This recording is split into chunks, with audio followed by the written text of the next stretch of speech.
Hello friends, welcome back to our YouTube channel. I am Ashwini Garg on behalf of Suraj Senior Secondary School. Today I discuss with you the topic of the class 11.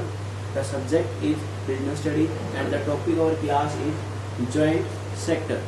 Joint sector is a sector in which the partnership between the public sector as well as the private sector. Public sector refer to those sectors in which the ownership of the state means central government, state government and local government. Private sector refer to that sector the ownership and management are under the control of the private individual person. Now the joint sector. The joint sector is that sector which is formed with the help of the partnership of the public sector and the private sector. In the industrial policy 1956 in India there is need to form a joint sector in which the government will take action and interest in the form of company for the welfare of the public. So, what is the joint sector?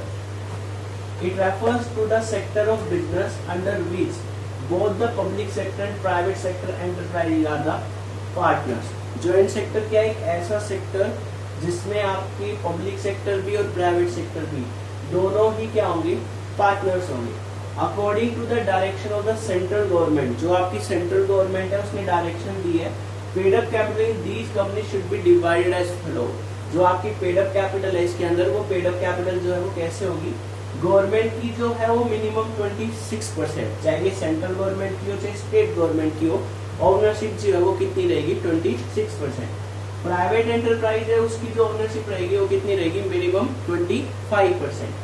Public and financial institution balance share रहेगा, mean 51 के अलावा 49% वो हमारा किसके पास रहेगा? Public या financial institution के पास.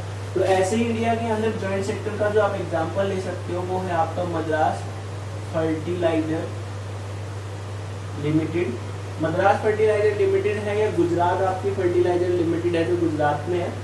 तो वहां पर वो जॉइंट सेक्टर है, उसमें जो ओनरशिप है वो ओनरशिप या पार्टनरशिप है वो पब्लिक और प्राइवेट सेक्टर दोनों की मिलकर बनी हुई है.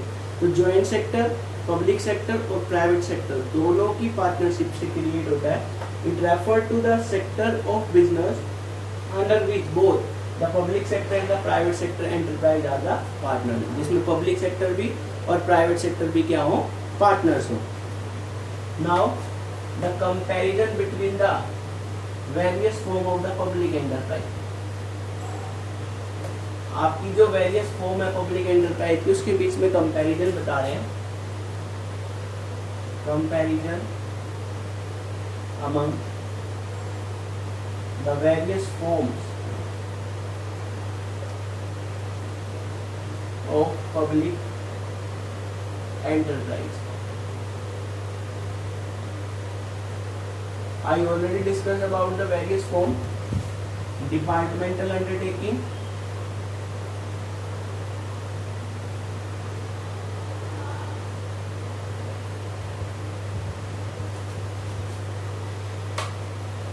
public corporation,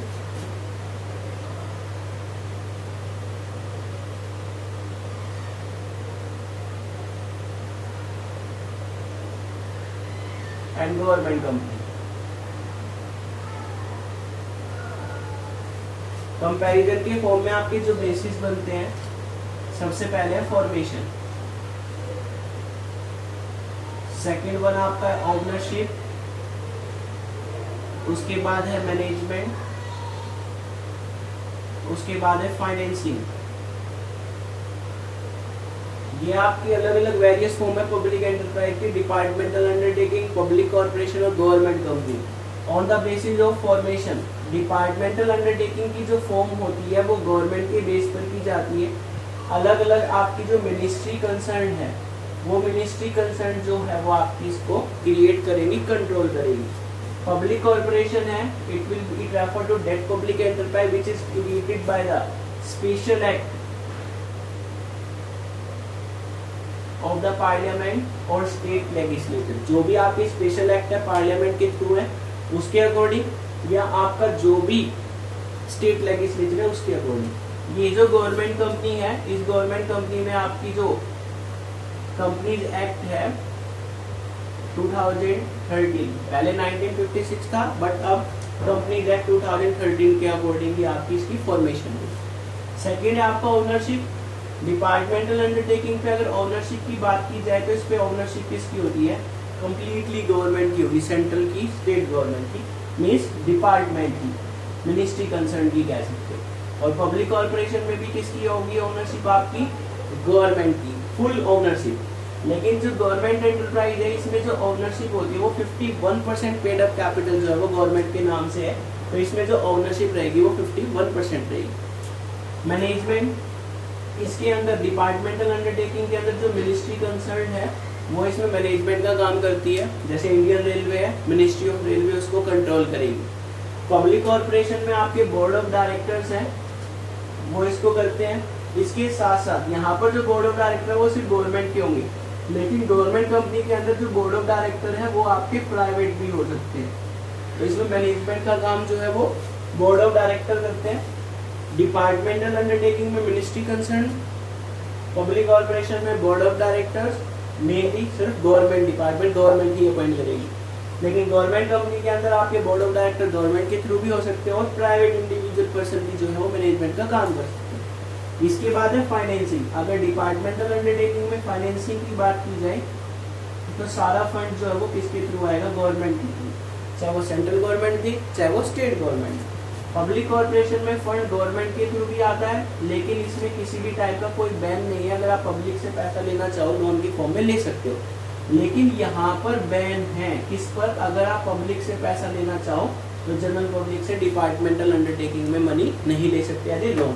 लेकिन पब्लिक कॉर्पोरेशन में गवर्नमेंट से तो मनी मिलेगी, लेकिन आप पब्लिक से भी लोन ले सकते हो। ऐसे गवर्नमेंट कंपनी है, गवर्नमेंट कंपनी में गवर्नमेंट से भी और आप अपनी पब्लिक से भी लोन लेना चाहो तो ले सकते हो। तो ये हमेशा ध्यान रखना, फाइनेंसिंग में डिपार्टमेंटल अंडरटेकिंग को सिर्फ फंड जो गवर्नमेंट से मिलता है, पब्लिक से फंड लेना, मनी उधार लेना, लोन लेना बैन है। लेकिन पब्लिक कॉर्पोरेशन और आपकी गवर्नमेंट एंटरप्राइज है, गवर्नमेंट कंपनी है, वो गवर्नमेंट से तो पैसा मिलेगा ही मिलेगा, लेकिन साथ ही साथ उन्हें जनरल पब्लिक से भी लोन लेने के लिए परमिशन है।